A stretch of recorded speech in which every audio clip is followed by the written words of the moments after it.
പല പ്രദേശങ്ങളിലും ഇദ്ദേഹത്തിനെതിരായുള്ള സംഭാഷണങ്ങളും അതുപോലെ തന്നെ പരാതികളും വരും. ഇപ്പൊ നമുക്ക് തന്നെ ഇവിടെ മനസ്സിലാക്കാൻ കഴിയുന്നത് ഒട്ടനവധി ആളുകളുള്ള ഈ മാനന്തവാടി നഗരസഭയിൽ ഈ നഗരസഭ ഒന്നിച്ചിരുന്നാൽ പോലും വർഷങ്ങൾ എടുത്താൽ പോലും ഈ ഇത്തരത്തിലുള്ള ഒരു പണം സ്വരൂപിക്കാൻ നമുക്ക് കഴിയില്ല.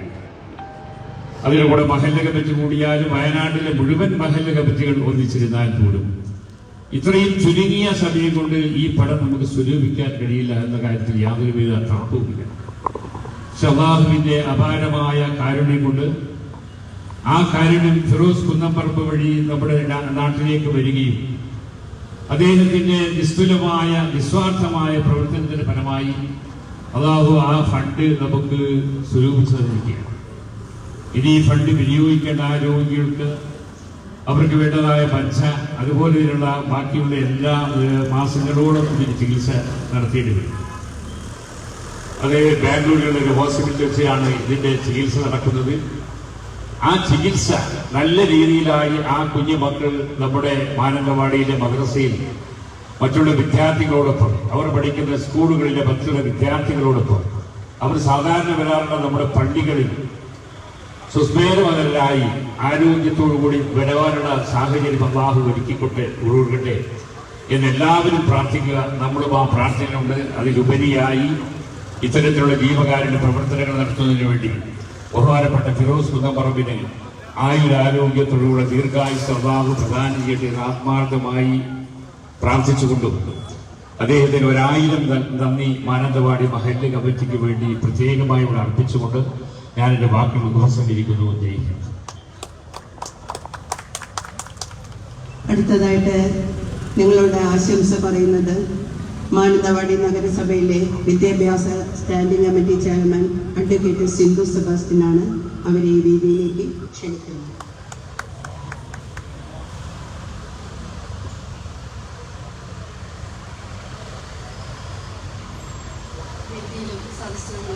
എൻ്റെ ഏറ്റവും പ്രിയപ്പെട്ടവരെ, നമുക്കറിയാം ദൈവം തൻ്റെ പദ്ധതികൾ പൂർത്തീകരിക്കുവാൻ നമ്മൾ ഓരോരുത്തരെയും അവിടെ തിരഞ്ഞെടുക്കുക.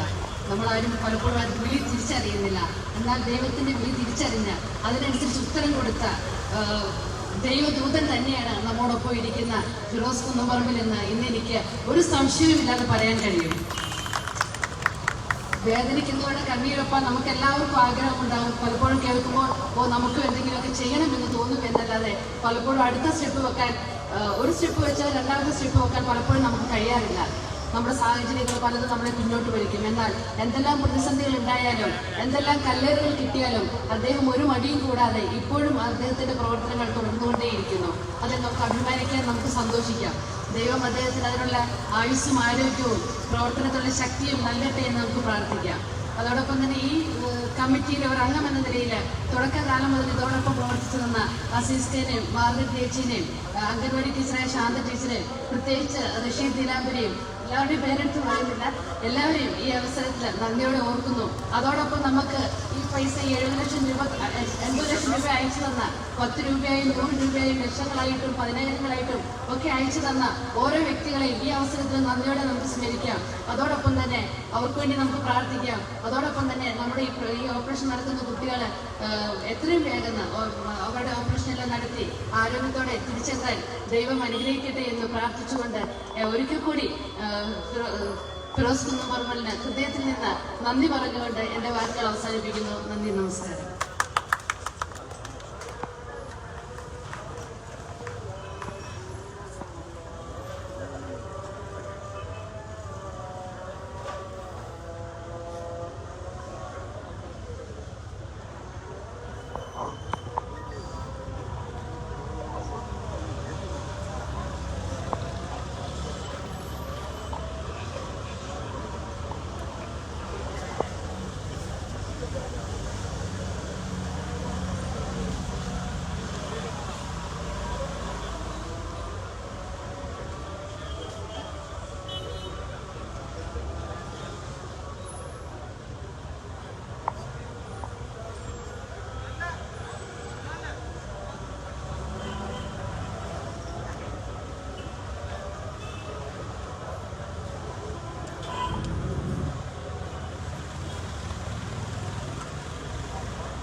അടുത്തതായിട്ട് നിങ്ങളേവരും വളരെ ആകാംക്ഷാപൂർവ്വം കാത്തിരുന്ന നമ്മുടെ മഹത് വ്യക്തിയെ ഉപഹാര സമർപ്പണം ചെയ്യുന്നതിന് വേണ്ടി PVS മൂസ നമ്മുടെ മാനന്തവാടി നഗരസഭയുടെ വൈസ് ചെയർമാൻ അദ്ദേഹത്തെ ഈ വേദിയിലേക്ക് ക്ഷണിക്കുന്നു.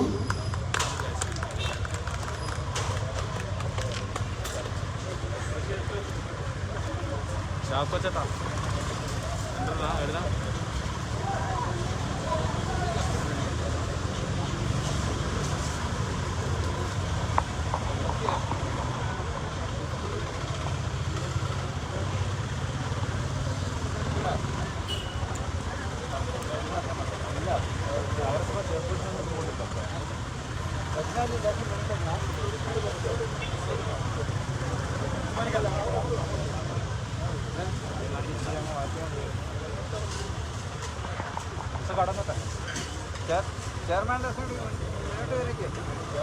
ചെയർമാനെ കാണില്ല.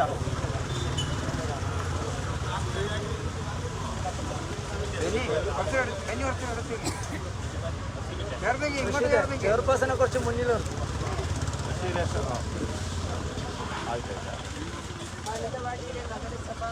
ചെയർമാൻ രത്നവല്ലി അവർകൾ നമ്മളൊക്കെ കാത്തിരുന്ന നമ്മുടെ ഫിറോസ് കുന്നുംപറമ്പിലിന് ഉപഹാര സമർപ്പണം അർപ്പിക്കുകയാണ്. എല്ലാവരും കൈയടിച്ച് ഈ ചടങ്ങിനെ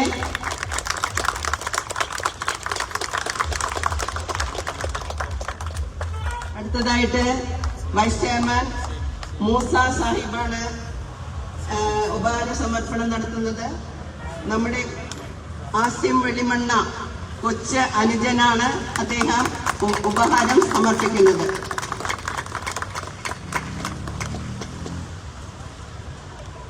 ഉസ്മാൻ വാട്സപ്പ് കൂട്ടായ്മ മാനന്തവാടിയിലെ അദ്ദേഹം പൊന്നാട അണിയിക്കാൻ വേണ്ടി ഈ വേദിയിലേക്ക് കടന്നു വരുന്നു.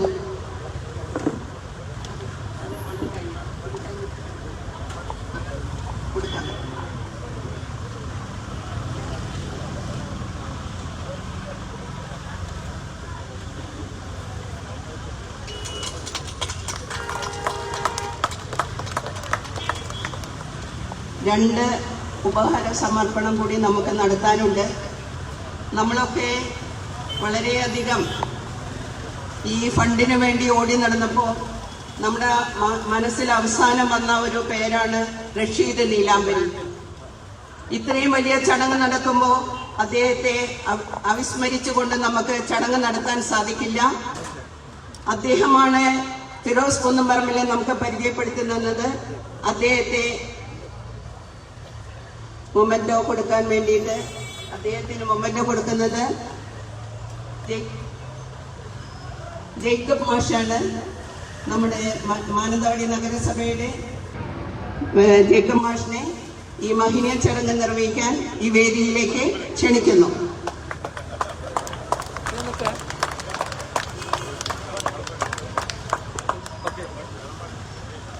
അടുത്തതായിട്ട് നമുക്കൊരു വ്യക്തിയെ കൂടി ഇവിടെ ആദരിക്കാനുണ്ട്. നമ്മുടെ സ്വാഗതം പറഞ്ഞ അസീസ് കോരത്തിന് ഇവിടെ ഉപഹാരം സമർപ്പിക്കുന്നത് മാനന്തവാടി 23-ാം ഡിവിഷനിലെ മുൻ കൗൺസിലറും ഈ പരിപാടിക്കൊക്കെ നേതൃത്വം നൽകിയ നമ്മുടെ പ്രിയപ്പെട്ട സഹോദരൻ ജോർജ് കളമ്പുകാട്ടാണ്. അദ്ദേഹത്തെ ഈ വേദിയിലേക്ക് സാദരം ക്ഷണിക്കുന്നു.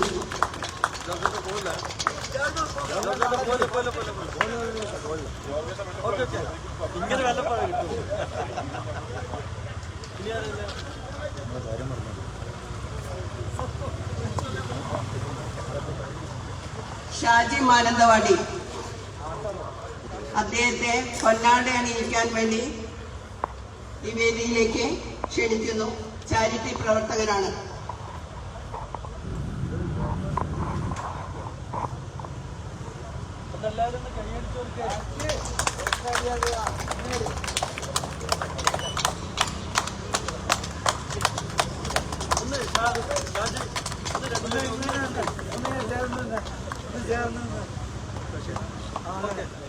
അടിയട്ടെ നിങ്ങളൊക്കെ സാബൂദമ്മയുടെ ശ്രവിക്കാൻ കാത്തു നിൽക്കുന്ന ഫിറോസ് കുന്നുംപറമ്പൽ ഭായി, അദ്ദേഹം നിങ്ങളോട് നമ്മുടെ ഈ ദൗത്യത്തെക്കുറിച്ചും ബാക്കി കാര്യങ്ങൾ അദ്ദേഹം മനസ്സിൽ എന്തൊക്കെയാണ് നമുക്ക് വേണ്ടി ചാരിറ്റി ചെയ്യാൻ, വയനാടിന് വേണ്ടി, മാനന്തവാടിക്ക് വേണ്ടി എന്തെങ്കിലും ചെയ്യാനുണ്ടെങ്കിൽ അദ്ദേഹത്തെ ഈ വേദിയിലേക്ക് ക്ഷണിച്ചുകൊണ്ട് അദ്ദേഹത്തിന്റെ വാക്കുകൾ ശ്രവിക്കാൻ എല്ലാവരെയും ക്ഷണിക്കുന്നു.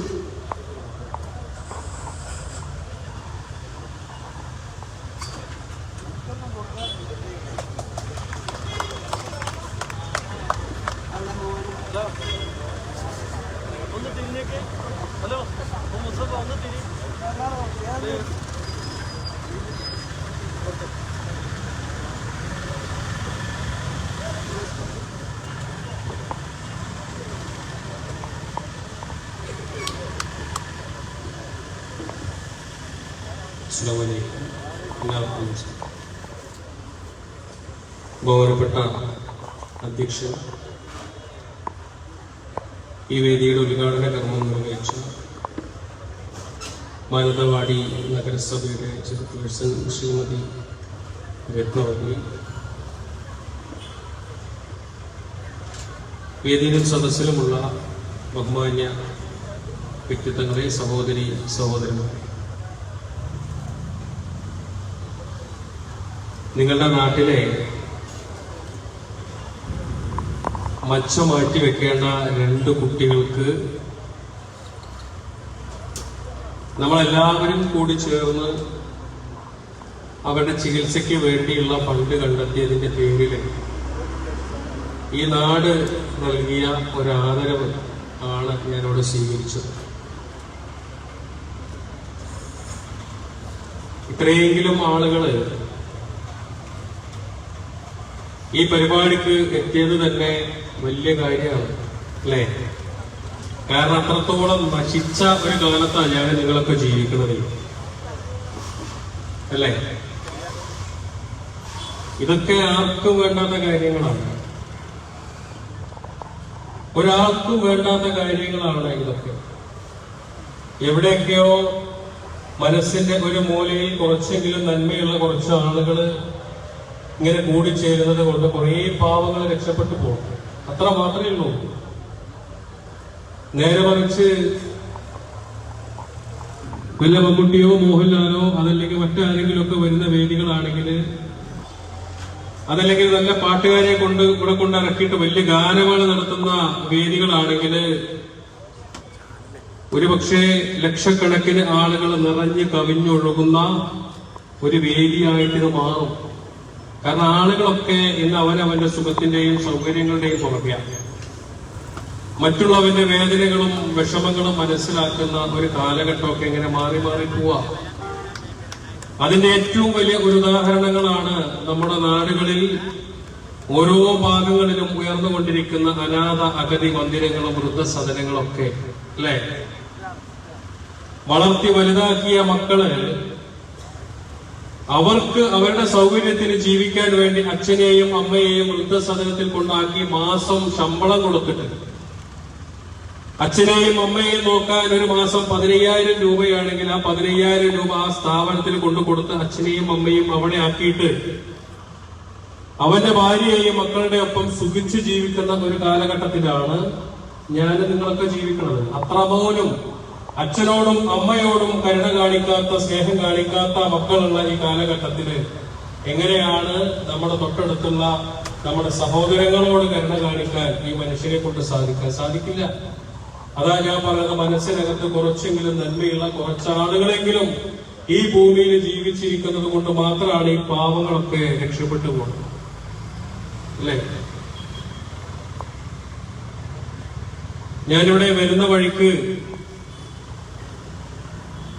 ഒരു സ്ഥാപനത്തിൽ കയറിയിട്ടാണ് വന്നത്, കോഴിക്കോട്ടിൽ. എനിക്കതിന്റെ പേര് ഓർമ്മ കിട്ടുന്നില്ല. കണ്ണ് കാണാത്ത, ചെവി കേൾക്കാത്ത, വൈകല്യം ബാധിച്ച 180ഓളം മക്കൾ പഠിക്കുന്ന ഒരു സ്ഥാപനത്തിലേക്ക് പോയിട്ടാണ്. അതിനകത്തേക്ക് കയറിയപ്പോൾ വല്ലാത്ത ഒരു സങ്കടമാണ് വന്നത്. കാരണം ഓരോ മനുഷ്യന്റെ വൈകല്യങ്ങളാണ്.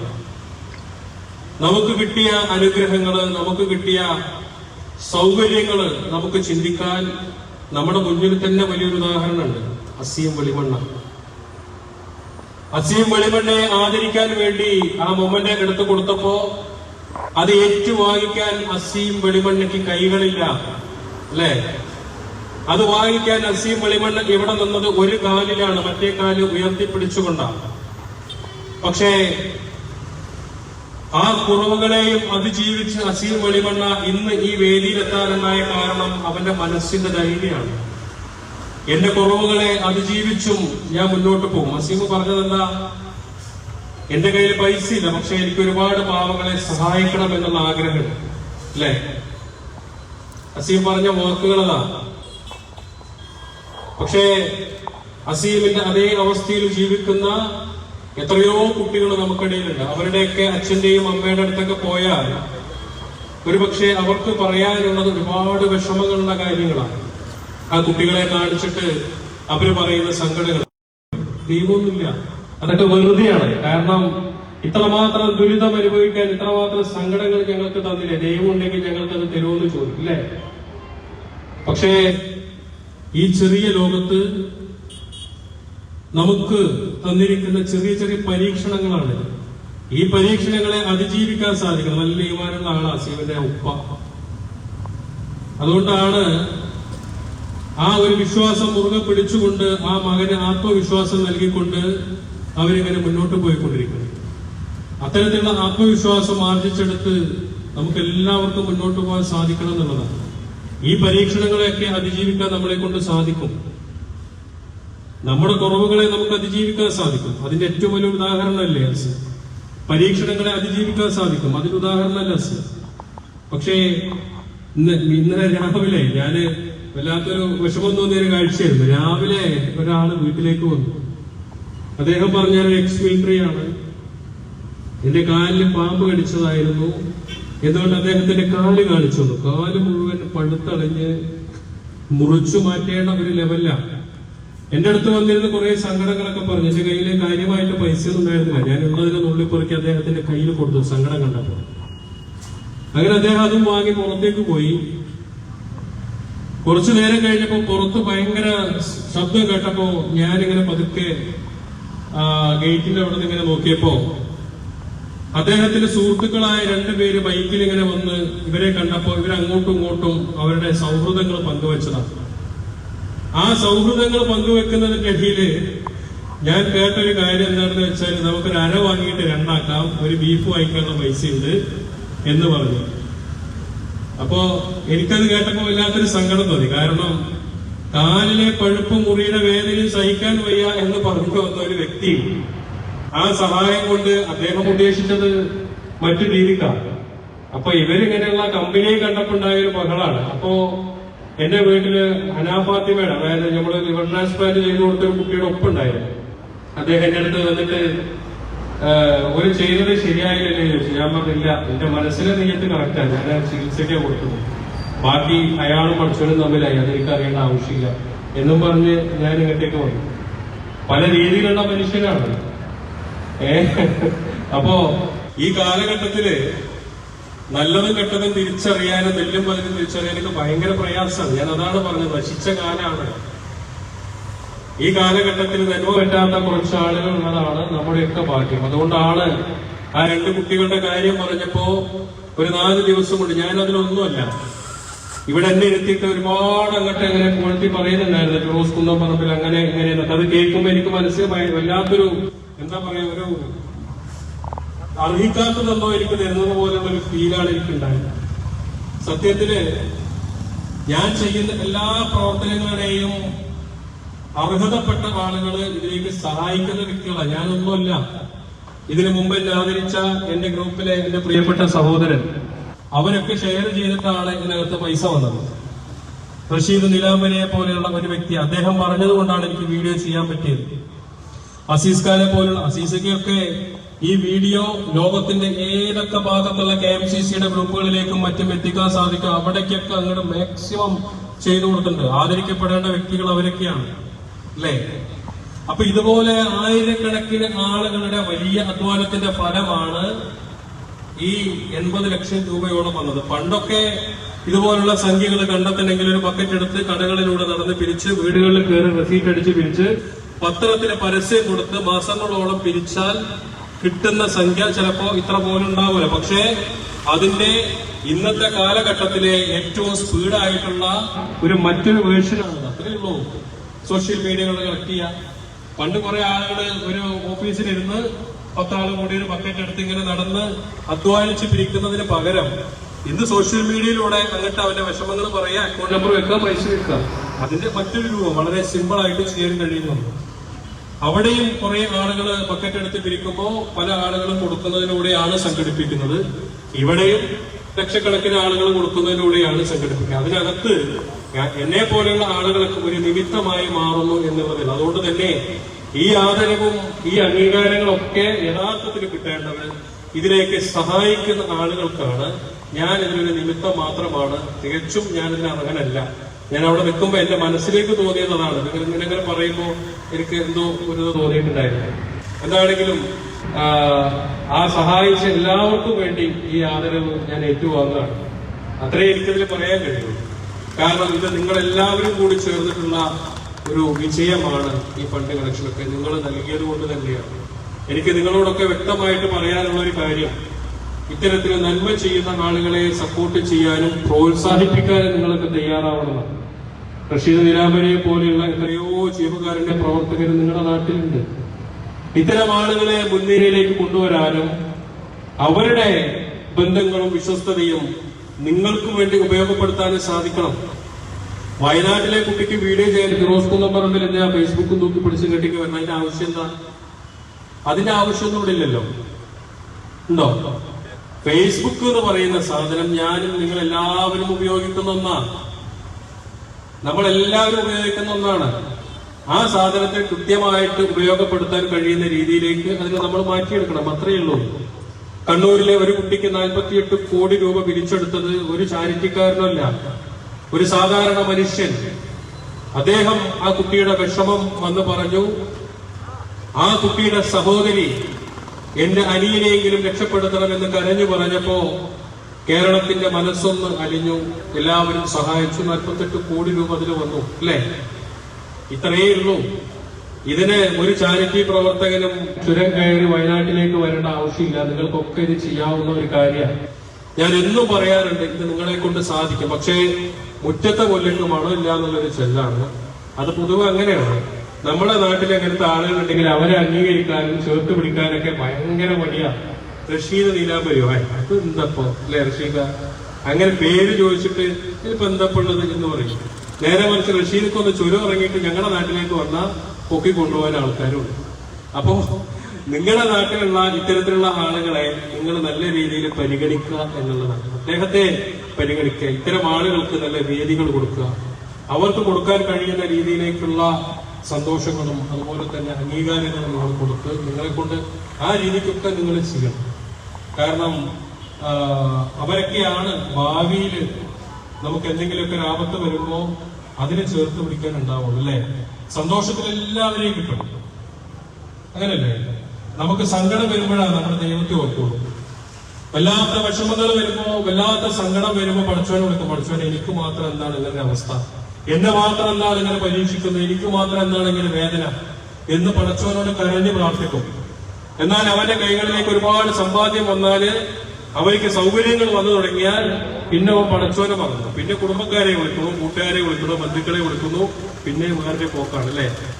ദുഃഖത്തിന് മാത്രം ദൈവത്തെ ആലോചിക്കുകയും സന്തോഷത്തില് അവനിക്ക് ഇഷ്ടമുള്ളവരെ ചേർത്ത് പിടിക്കുകയും ചെയ്യുന്ന ഒരു രീതിയിലേക്ക് മനുഷ്യൻ മാറുമ്പോൾ, ആ 2 ഘട്ടങ്ങൾ വരുമ്പോഴും ദൈവത്തെ വിളിക്കുന്ന മനുഷ്യരായിട്ട് നമുക്ക് മാറാൻ സാധിച്ചാൽ തന്നെ നമ്മുടെ മനസ്സിനകത്തേക്ക്, യഥാർത്ഥ മനുഷ്യന്റെ മനസ്സിനകത്തേക്ക് ആ നന്മ തനിയേ ഉണ്ടാവും. അങ്ങനെ ഉണ്ടാവുമ്പോ നമ്മുടെ നാട്ടിൽ എന്ത് പ്രയാസങ്ങളുണ്ടെങ്കിലും എന്ത് പ്രശ്നങ്ങളുണ്ടെങ്കിലും അതിനൊക്കെ പരിഹാരം കാണാൻ നമ്മൾ മാത്രം വിചാരിച്ചാൽ സാധിക്കും. അതിന് നമ്മൾ എല്ലാവരും മനസ്സുകൊണ്ടെങ്കിലും തയ്യാറായിട്ട് നമ്മൾ മുന്നോട്ട് വരണം. ഈ നാട്ടിൽ നിന്ന് കഴിഞ്ഞ മുമ്പൊരു വീഡിയോ ചെയ്തിട്ടൊരു അനുഭവം എനിക്കുണ്ടായിട്ടുള്ളതാണ്. ഞാൻ അതിനെക്കുറിച്ചൊന്നും ഞാൻ പറയുന്നില്ല. കാരണം അത് ചെയ്തു പോയതിനു ശേഷം ഒരു വിവാദങ്ങളും പ്രശ്നങ്ങളൊക്കെ ഉണ്ടായിരുന്നു. പക്ഷെ ആ നാട്ടിലെ ജനങ്ങൾ മുഴുവൻ എന്റെ കൂടെ നിന്നു. കാരണം എന്താണെന്ന് വെച്ചാൽ ഞാൻ ഇവിടെ നിന്ന് പോകുമ്പോൾ തന്നെ ബാങ്ക് സ്റ്റേറ്റ്മെന്റുമായിട്ടാണ് പോയത്. അതിന് ഞാൻ കാണിച്ചു കൊടുത്തതാ ഇന്നെ ആളുകൾക്കാണ് കൊടുത്തിട്ടുള്ളത്. കാരണം അവര് പറഞ്ഞ 10 ലക്ഷം രൂപ ഫിറോസ് കുന്നപ്പറമ്പിൽ കട്ടുകൊണ്ടുപോയതാണ്. ഞാൻ പറഞ്ഞല്ല, ഇത് ബാങ്ക് സ്റ്റേറ്റ്മെന്റ് ആണ്. ആ സ്റ്റേറ്റ്മെന്റിൽ കൃത്യമായി ഇന്ന ആളുകൾക്ക് കൊടുത്തു എന്ന് ഇതിനകത്ത് ഉണ്ട് എന്നായി. അപ്പൊ അവര് പറഞ്ഞ അങ്ങനെ ഒരു ആളേ ഇല്ല, ആളില്ലാതെ പിന്നെ എങ്ങനെ അക്കൗണ്ടിലേക്ക് പൈസ പോവാ? അങ്ങനെ പല രീതിയിലുള്ള പ്രശ്നങ്ങളൊക്കെ ഉണ്ടായി. പക്ഷേ ജനങ്ങള് ഇതിന്റെ കൂടെ നല്ല രീതിയിൽ സപ്പോർട്ട് ചെയ്തിട്ട് ഇവിടുത്തെ ആളുകൾ നിന്നു. അതിന്റെ അടിസ്ഥാനത്തില് അത് ആ രീതിയിലേക്ക് തന്നെ പോയി. എന്തൊക്കെയോ കുറെ ആളുകൾ ആ സമയത്തൊക്കെ കുറെ പ്രശ്നങ്ങളൊക്കെ ഉണ്ടാക്കാൻ നോക്കി. അത് കുറച്ചു കാലങ്ങളായിട്ട് എനിക്കോട് 2-3 വർഷമായിട്ട് ഒരു തുടങ്ങിയ ഒരു പരിപാടിയാണ്. നമ്മൾ എന്ത് ചെയ്താലും അതിനെയൊക്കെ വിമർശിക്കുക, എന്ത് ചെയ്താലും അതിലൊക്കെ കള്ളത്തരമുണ്ട്, കള്ളനാണ്, കമ്മീഷനാണെന്ന് പറഞ്ഞുകൊണ്ടേയിരിക്കുക. കാരണം അതിന് പ്രത്യേകമായിട്ടുള്ള ഒരു വലിയൊരു ഗൂഢാലോചനയുടെ ഭാഗമായിരുന്നു. പണ്ട് ഈ ഫാസിസ്റ്റ് തന്ത്രം ഉണ്ടല്ലോ, ഒരാള് ഒരു നുണ പറഞ്ഞ് അതിനെ 100 ആവർത്തിച്ച് അതിനെ സത്യമാക്കി മാറ്റുന്ന അത്തരം തന്ത്രമായിരുന്നു എനിക്കെതിരെ പ്രയോഗിച്ചു. ഞാനും അന്ന് പറഞ്ഞൊറ്റ കാര്യമുള്ളൂ, നിങ്ങൾ എത്ര വേണേലും പറഞ്ഞു, ഞാൻ ജീവനോട് ഇവിടെ തന്നെ നിൽക്കുന്നുണ്ട്. കാരണം എത്ര നുണ പറഞ്ഞാലും അതൊരു കാലത്ത് അത് തെളിയിക്കുന്ന, അല്ലെങ്കിൽ അത് സത്യമാകുന്ന, സത്യം ജനങ്ങളുടെ മുന്നിലേക്ക് പറയാൻ കഴിയുന്ന ഒരു ഘട്ടം വരും. ഞാൻ എവിടെയും ഒളിച്ചോടൂല, ഞാൻ ഈ പരിപാടി നിർത്തിപ്പോവില്ല. ഞാൻ നിങ്ങളുടെ മുന്നിൽ ഇതേപോലെ നിലനിൽക്കുക തന്നെ ചെയ്യും. ഞാൻ ചെയ്ത ഓരോ കാര്യങ്ങളെയും ബന്ധപ്പെട്ട ഗവൺമെന്റ് സംവിധാനങ്ങൾ തുറന്ന് വലിച്ചിട്ട് പോസ്റ്റ്മോർട്ടം ചെയ്തോട്ടെ. എന്നിട്ട് ചോദിച്ചാലും അതിന്റെ കൃത്യമായ കാര്യങ്ങൾ ഈ സമൂഹത്തോടും അന്വേഷിക്കുന്നവർക്കും പറഞ്ഞു കൊടുക്കാൻ ഫിറോസ് കുന്നംപറമ്പിൽ നിങ്ങളുടെ മുന്നിൽ ഇതേപോലെ എത്ര കാലം നിലനിൽക്കാൻ സാധിക്കോ, എഴുന്നേറ്റ് നടക്കാൻ കഴിയുന്നിടത്തോളം ഞാൻ നിങ്ങളുടെ മുന്നിലുണ്ടാവും. ഒരിക്കലും ഞാൻ നിർത്തിപ്പോവില്ല. അതുകൊണ്ട് തന്നെ നിങ്ങൾ എത്ര നുണ പറഞ്ഞ് സത്യമാക്കാൻ നോക്കിയാലും യഥാർത്ഥ സത്യം പുറത്തു കൊണ്ടുവന്ന് അത് ജനങ്ങളെ ബോധ്യപ്പെടുത്തി അതിനുശേഷം മാത്രമേ ഇനി വേണോ, നിർത്തണോ, നിർത്തണ്ടയോ എന്നതിനെ കുറിച്ചൊക്കെ ഞാൻ ആലോചിക്കുള്ളൂ. അതുകൊണ്ട് തന്നെയാണ് ഇത്രയും വിവാദങ്ങൾ ഉണ്ടായിരുന്നിട്ടും അനാവശ്യമായ പരാമർശങ്ങൾ ഉണ്ടായിട്ടും ആക്രമിച്ചിട്ടും അതിനെ ഒന്നും കേൾക്കാതെ. കാരണം തെറ്റ് ചെയ്തവനല്ലേ കുറ്റബോധം ഉണ്ടാവുള്ളൂ അല്ലെ? ഒരു മനുഷ്യനെ ശിക്ഷിക്കുക എന്ന് പറയുമ്പോൾ നമ്മളൊരാളെ അറസ്റ്റ് ചെയ്തു, കുറെ ജയിലിൽ കൊണ്ടിട്ട് തല്ലു പിടിച്ചു, ഇതിലൊന്നും പ്രശ്നമില്ല. മാനസികമായിട്ട് അവന്റെ മനസ്സിനകത്തൊരു കുറ്റബോധം ഉണ്ടാവും. ഞാൻ തെറ്റ് ചെയ്തിട്ടുണ്ടെങ്കിൽ അല്ലെ, തെറ്റ് ചെയ്തവനെ കുറ്റബോധം ഉണ്ടാവുള്ളൂ. എനിക്ക് അങ്ങനെ ഒരു കുറ്റബോധം ഇല്ല, കാരണം ഞാൻ തെറ്റ് ചെയ്തിട്ടില്ല. അപ്പൊ അതുകൊണ്ട് തന്നെ എന്ത് പറഞ്ഞാലും നമ്മളെ ബാധിക്കുന്നില്ലല്ലോ. നിങ്ങൾ എന്നെ നോക്കി എത്ര തന്നെ അനാവശ്യമായിട്ട് പറഞ്ഞാൽ അതെന്നെ ബാധിക്കുന്നില്ല. നേരെ മറിച്ച് ഞാൻ എന്തെങ്കിലും തെറ്റ് ചെയ്തിട്ടുണ്ടെങ്കിൽ നിങ്ങളത് പറയുമ്പോൾ എന്നെ ബാധിക്കും, എനിക്കതിൽ കുറ്റബോധം ഉണ്ടാവും. അതുകൊണ്ട് തന്നെ തെറ്റ് ചെയ്യാത്തിടത്തോളം, കുറ്റബോധം ഇല്ലാത്തിടത്തോളം ഈ പ്രവർത്തനങ്ങളുമായിട്ട് ഞാൻ മുന്നോട്ട് പോവുക തന്നെ ചെയ്യും. നിങ്ങളുടെ ഇടയിൽ ഇത്തരം പ്രവർത്തനങ്ങളുമായിട്ട് ഞാൻ ഇടാം. ഇന്ന് രാവിലെയാണ് വയനാട്ടിൽ നിന്ന് ഒരു ഫാമിലി വീട്ടിലേക്ക് വന്നത്. ഞാനിപ്പോ അത് കാണിച്ചു തന്നു നിങ്ങൾക്കല്ലേ. ഒരു പ്രായമായ 70 വയസ്സുള്ള ഒരു ഉമ്മയും അവരുടെ സഹോദരനൊക്കെ ആയിട്ട് രാവിലെ വീട്ടിലേക്ക് വന്നു. അവര് പറഞ്ഞത് കിഡ്നി മാറ്റി വെച്ചിട്ട് അവരുടെ മകൻ ഹോസ്പിറ്റലിലാണ്, നമ്മുടെ മിംസിലാണ്. 3 ലക്ഷം രൂപ ബില്ലടക്കാനുണ്ട്, ബില്ലടച്ചാലേ ഡിസ്ചാർജ് ആവാൻ പറ്റുള്ളൂ എന്ന് പറഞ്ഞു. ഞാൻ പറഞ്ഞ 3 ലക്ഷം രൂപ ഞാൻ അടക്കാം, നിങ്ങൾ പിക്കോ. ഞാൻ അവിടുന്ന് തന്നെ ആ ഹോസ്പിറ്റലിലേക്ക് വിളിച്ചു പറഞ്ഞു, ഇന്ന് വൈകുന്നേരം നിങ്ങളുടെ അക്കൗണ്ടിലേക്ക് അവരുടെ 3 ലക്ഷം രൂപ വരും, നിങ്ങൾ അവരുടെ വീട്ടിലേക്ക് പറഞ്ഞു അല്ലേ. ഇതൊക്കെ എമർജൻസി ആയിട്ട് ചെയ്യുന്ന കാര്യങ്ങളാണ്.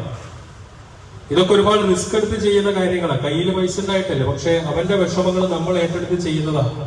ഈ കാണുന്ന ആളുകൾക്ക് വിചാരിക്കണത് ഇങ്ങനെ കോടിക്കണക്കിന് രൂപ കയ്യിൽ കൊണ്ട് നടക്കുകയാണെന്നൊക്കെയാണ്.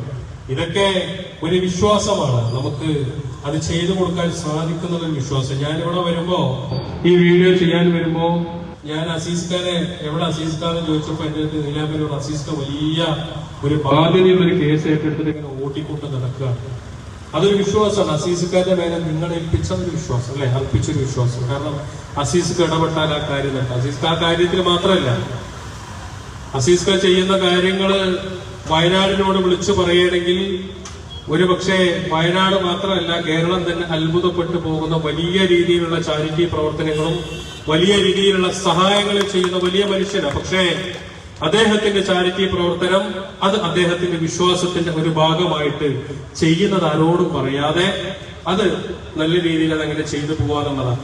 അങ്ങനെ ചാരിറ്റി ചെയ്യാൻ തന്നെയാണ് ഞാനും പഠിച്ചത്. എന്റെ വിശ്വാസത്തിന്റെ ഭാഗവും അത് തന്നെയാണ്. പക്ഷേ ഇത് ജനങ്ങളിൽ നിന്നും പിരിച്ചെടുക്കുന്ന പൈസ ആയതുകൊണ്ട് അത് ചെറിയ രീതിയിലെങ്കിലും അവതരിപ്പിച്ചില്ലെങ്കിലും മോശമല്ലേ എന്നുള്ളത് കൊണ്ട് മാത്രമാണ് ചെയ്യുന്ന കാര്യങ്ങൾ സോഷ്യൽ മീഡിയയിലൂടെ അത് ചെറിയ രീതിക്ക് പറഞ്ഞ് അവസാനിപ്പിക്കുന്നത്. അപ്പൊ എന്താണെങ്കിലും നിങ്ങൾ നൽകിയ ഈ ഒരു ആദരവിന് 1000 നന്ദി അർപ്പിച്ചുകൊണ്ട് നമ്മളെ ചികിത്സയ്ക്ക് വേണ്ടി നമ്മൾ ഫണ്ട് കളക്ട് ചെയ്തു. ഇനി ആ കുട്ടികളുടെ അസുഖം മാറി അവർ യഥാർത്ഥ ജീവിതത്തിലേക്ക് അവർ തിരിച്ചു വരട്ടെ. അതെങ്കിലും ഞാൻ പറയുന്നത് വയനാട്ടിലെ സഹായിച്ച ആളുകളും സഹായിക്കാത്ത ആളുകളും എതിർത്ത ആളുകളും മാറി നിന്ന് തിരിച്ച ആളുകളൊക്കെ ഉണ്ടാവും. തൽക്കാലം അതൊക്കെ ഒന്ന് മാറ്റിവെച്ചിട്ട് ആ കുട്ടികൾ ജീവിതത്തിലേക്ക് തിരിച്ചു വരാൻ വേണ്ടി നിങ്ങളുടെ പ്രാർത്ഥനയിലെങ്കിലും ഒന്ന് നിങ്ങൾ അവരെ ഒന്ന് പരിഗണിക്കുക. കാരണം അതിന് വലിയ ചെലവൊന്നും ഇല്ലാന്നാണ് തോന്നുന്നത് അല്ലെ? അതിന് വലിയ ചെലവൊന്നുമില്ല. ഒന്ന് മനസ്സുരുകി ആ കുഞ്ഞുങ്ങളുടെ ജീവിതത്തിലേക്ക് തിരിച്ചു വരാൻ വേണ്ടിയിട്ട് നിങ്ങളെല്ലാവരും ആത്മാർത്ഥമായിട്ട് പ്രാർത്ഥിക്കണം.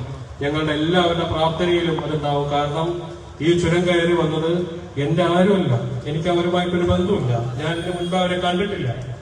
പക്ഷെ എന്റെ ആരുമല്ലാത്ത എന്റെ ആ സഹോദരങ്ങൾക്ക് വേണ്ടി, എന്റെ ആ കുഞ്ഞനുജന്മാർക്ക് അനുജത്തിക്ക് വേണ്ടി ഞാൻ ഇവിടെ വന്നത് ആ 2 ജീവനെയെങ്കിലും രക്ഷപ്പെടുത്തിയെടുക്കണം എന്നുള്ള ആഗ്രഹമുണ്ടാണ്.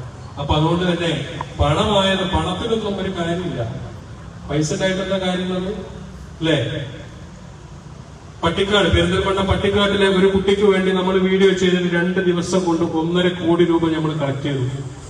പക്ഷേ സർജറി കഴിഞ്ഞിട്ട് വെന്റിലേറ്ററിൽ നിന്ന് കുട്ടി പുറത്തേക്ക് വന്നില്ല, കുട്ടി മരണപ്പെട്ടു. 1.5 കോടി രൂപ അക്കൗണ്ടിലുണ്ടായിട്ട് എന്താ കാര്യമുള്ളത് അല്ലേ? അപ്പൊ വേണ്ടത് എന്താണെന്നറിയോ? സർവശക്തനായ അള്ളാഹുവിന്റെ ആ ഒരു അനുഗ്രഹം ജീവിക്കാൻ വേണ്ടി ആ കുട്ടികൾക്ക് ഉണ്ടാവണം എന്നുള്ളതാണ്. നിങ്ങൾ എല്ലാവരും പ്രാർത്ഥിക്കണം, ദൈവത്തോട് പ്രാർത്ഥിക്കണം, ആ കുട്ടികളുടെ ജീവിതത്തിലേക്ക് തിരിച്ചു വരട്ടെ. നിങ്ങൾ നൽകിയ ഈ ആദരവിന് നന്ദി അറിയിച്ചുകൊണ്ട് നിർത്തട്ടെ. അസ്സലാമു അലൈക്കും.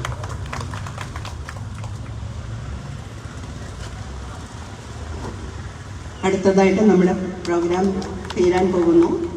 അടുത്തതായിട്ട് നമ്മളോട് സംസാരിക്കുന്ന 2 വാക്ക് സംസാരിക്കാൻ മാനന്തവാടി നഗരസഭയുടെ വൈസ് ചെയർമാൻ PVS മൂസ അവർകളെ വേദിയിലേക്ക് ക്ഷണിക്കുന്നു. ബഹുമാനപ്പെട്ട ഈ പരിപാടിയുടെ അധ്യക്ഷ മാർഗരറ്റ്, അതുപോലെ നമ്മുടെ വിശിഷ്ടാതി ഫിറോസ് കുന്നമ്പ്രം അടക്കമുള്ള നേതാക്കന്മാർ, ഏതായാലും മാനന്തവാടി പൈരാവലിയുടെ ഒരു സ്വീകരണം ഇവിടെ സംഘടിപ്പിക്കണമെന്ന് പറഞ്ഞപ്പോൾ മാനന്തവാടി മുനിസിപ്പാലിറ്റിയും അതോടൊപ്പം അതിൻ്റെ എല്ലാ കൗൺസിലേഴ്സും ചെയർപേഴ്സൺ അടക്കം അതിനോടൊപ്പം നിന്നുകൊണ്ട് ഇന്ന് മനോഹരമായ ഒരു സ്വീകരണം നമുക്ക് നടത്തി. നമുക്ക് സ്വപ്നത്തിൽ പോലും വിചാരിക്കാൻ സാധിക്കാത്ത ഒരു വലിയ സംഖ്യ ഫിറോസ് കുന്നമ്പ്രത്തിൻ്റെ നേതൃത്വത്തിൽ നമുക്ക് ലഭിക്കുകയുണ്ടായി.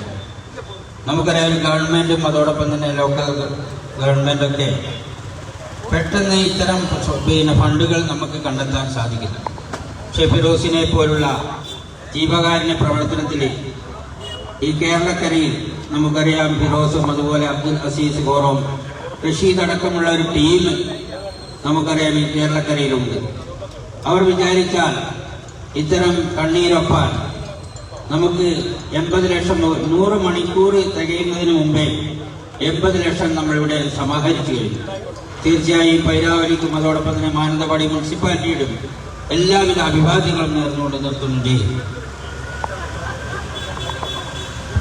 അസീമിന്റെ വാപ്പ ഇവിടെ ഉണ്ട്. അസീമിന്റെ ഒരുപാട് അനുഭവങ്ങൾ ഈ വേദിയായിട്ട് പ്രിയപ്പെട്ട ഉപ്പ രണ്ട് വാക്ക് ഇവിടെ സംസാരിക്കും.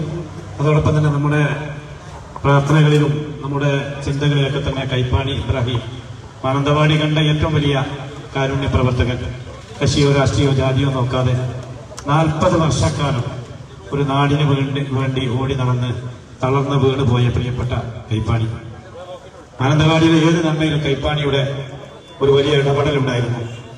മാനന്തവാടി ജില്ലാശുപത്രിയിൽ ഒരു മോർച്ചറിയിൽ ഒരു മയ്യത്തെത്തിയാൽ, ഒരു ബോഡി എത്തിയാൽ അത് അവിടുന്ന് പോസ്റ്റ്മോർട്ടം ചെയ്യുന്നവരെ ഇബ്രാഹിം സാഹിബിന്റെ വല്ലാത്ത ഇടപെടൽ. മാനന്തവാടിയിൽ അപകടം നടന്നാൽ അവിടെ കൈപ്പാണി. മാനന്തവാടി ജില്ലാ ആശുപത്രിയിൽ രോഗികൾ വരുമ്പോൾ അവിടെ കൈപ്പാണി. അങ്ങനെ മാനന്തവാടി കണ്ട ഏറ്റവും വലിയ കൈപ്പാണിക്ക് വേണ്ടിയുള്ള വലിയ പ്രാർത്ഥനകൾ ഇടം കൊടുക്കണമെന്ന് സാന്ദർഭികമായി സൂചിപ്പിക്കുകയാണ്. പ്രിയപ്പെട്ട അസീമിന്റെ വാപ്പ നമ്മളുമായി 2 വാക്ക് സംസാരിക്കും.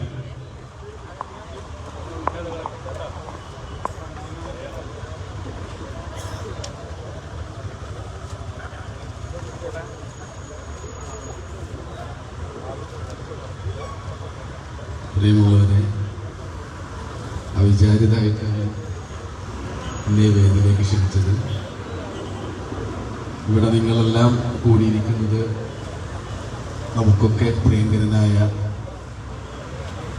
ഫിറോസ് കെ ഈ പൗരാവലി മാനന്തവാടി പൗരാവലിയുടെ നേതൃത്വത്തിൽ ഒരു സ്വീകരണ പരിപാടിയിലാണ്. ഈ മഹത്തായ പരിപാടിയിലേക്ക് എൻ്റെ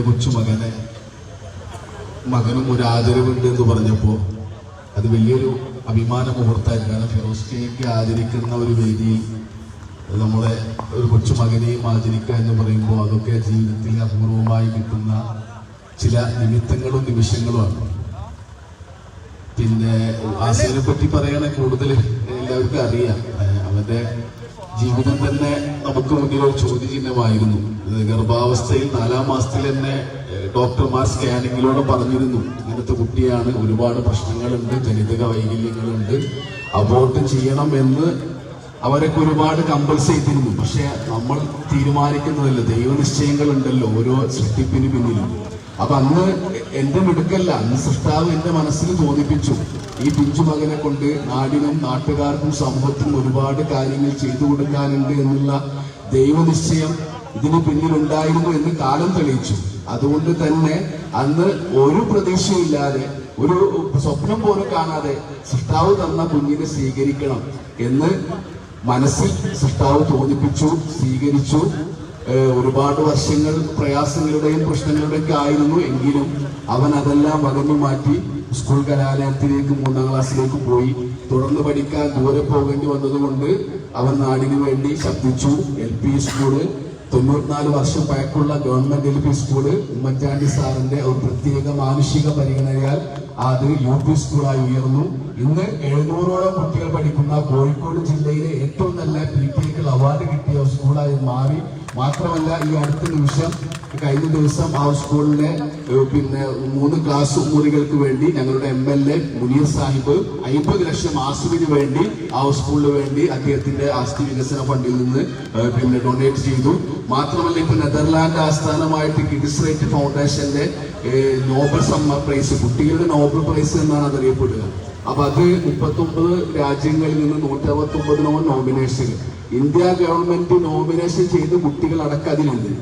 അത് 18 വയസ്സിന് താഴെയുള്ള കുട്ടികളുടെ അവകാശങ്ങള്, കുട്ടികളുടെ ഉന്നമനത്തിനൊക്കെ വേണ്ടി പോരാടുന്ന മലാല യൂസുഫ്സായി, ഗ്രേറ്റ തൻബർഗ് ഇങ്ങനെയുള്ള പ്രശസ്തരായ ആളുകൾ കിട്ടിയ ആ അവാർഡിലേക്ക് കേരളത്തിൽ നിന്ന് ഇതുവരെ നോമിനേഷൻ തന്നെ പോലും പോയിട്ടില്ല. അങ്ങനത്തെ ആ ഒരു അവാർഡിലേക്ക് ആസിമിനെ പരിഗണിച്ചു. അതിന്റെ ഭാഗമായി നെതർലാൻഡിൽ നിന്ന് ആളുകൾ വന്നു, അവർ ഇന്റർവ്യൂ ചെയ്തു.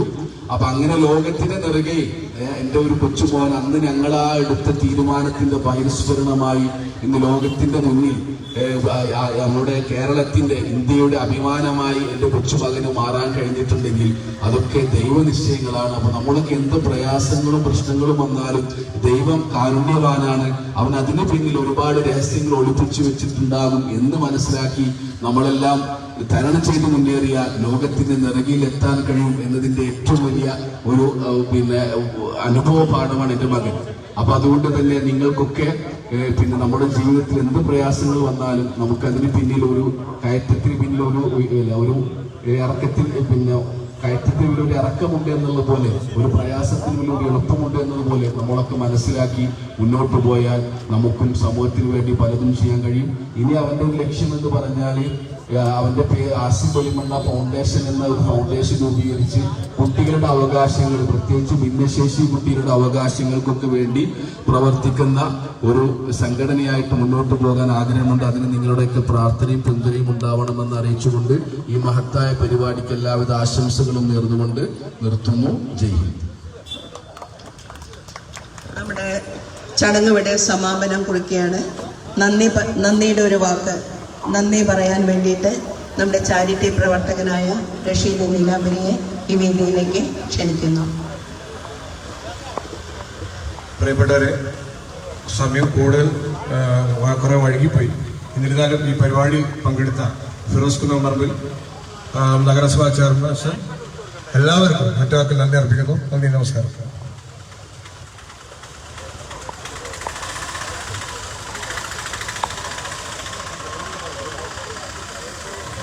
മാനന്തവാടി നഗരസഭ ഫിറോസ് കുന്നംപറമ്പിൽ നൽകിയ ഈ പൗരാവലി സ്വീകരണം ഇവിടെ സമാപിച്ചതായി പ്രഖ്യാപിക്കുന്നു.